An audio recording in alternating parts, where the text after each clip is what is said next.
Hello, my name is Ionis Disoglu. In this tutorial I'm going to show you how to create a line chart.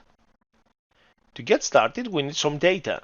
So in this case I'm going to use my payroll, and from the payroll information I'm just going to use the column surname and the net pay.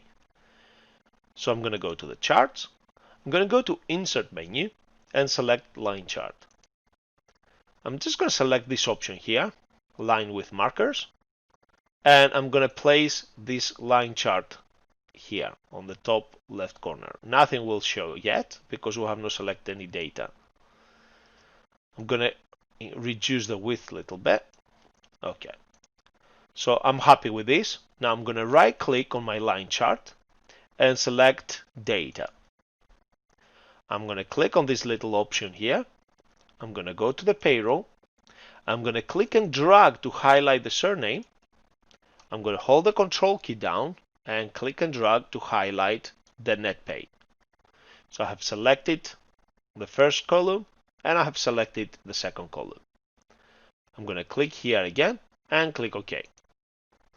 So now I can actually see the people who actually received the payment, and very quickly I can actually see which person has received the most money. Yeah, within one pay. Okay, so this is how you create in a line chart.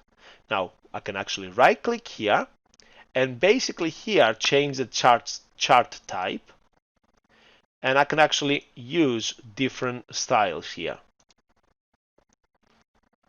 So you can actually use whatever it suits to your needs. By right clicking, select change chart type and then select the type that you like. Okay, you can actually test it here by clicking. Alright, so once you're happy, you click OK, and that's it, job done. This is how you create line charts. Thank you very much for watching. Bye.